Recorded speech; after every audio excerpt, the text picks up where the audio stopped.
বিরতির পর আবারও আমন্ত্রণ চ্যানেলের সংবাদে আমাদের সাথে থাকার জন্য ধন্যবাদ।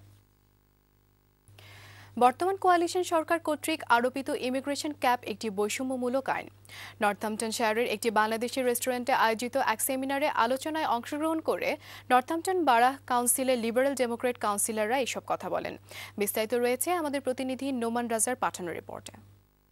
ব্রিটেনের অর্থনীতিতে ৩.৫ বিলিয়ন পাউন্ড রেস্টুরেন্ট ব্যবসায়ীরা যোগান দিয়ে আসছেন, আর এই ব্যবসার সাথে জড়িত আছেন ১০০,০০০-এরও অধিক লোক। বর্তমান সরকার কর্তৃক আরোপিত নন ইইউ ইমিগ্রেন্টদের ক্ষেত্রে ইমিগ্রেশন ক্যাপ এই ব্যবসাকে হুমকির মুখে ফেলবে। নর্থহ্যাম্পটনের তরুণ ব্যবসায়ী নাজ ইসলাম কর্তৃক আয়োজিত এক সেমিনারে বক্তারা এসব কথা বলেন।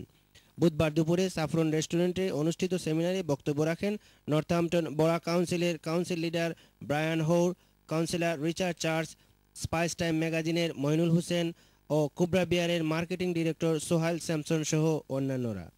পল মটলির পরিচালনায় বক্তারা বর্তমান সরকারের ইমিগ্রেশন নীতির কঠোর সমালোচনা করেন। বিশিষ্ট রেস্টুরেন্ট ব্যবসায়ী সেলিব্রিটি শেফ টিপুর রহমান জানান, আমাদের এদেশে যত সংগঠন আছে সব সংগঠন মিলিয়ে আমরা ঐক্যবদ্ধভাবে যদি সম্মিলিতভাবে চেষ্টা করি এবং চেষ্টা করি যে বাংলাদেশ থেকে আমরা প্রপার ট্রেন করে সে প্রতিষ্ঠান আনতে পারি, তাহলে তো আমরা সমস্যাটা দূর করব।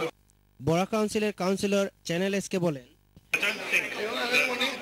we should have an immigration cap if it harms our economy, and we should make sure that we have sufficient skilled people in our country.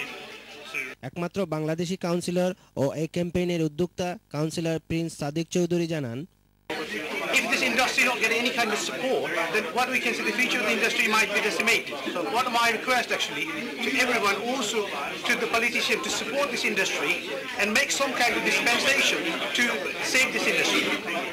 বর্তমান সমস্যা মোকাবেলায় তরুণ প্রজন্মকে এই পেশায় উৎসাহিত করার জন্য কাজ করে যাচ্ছেন বলে জানালেন অনুষ্ঠানের আয়োজক।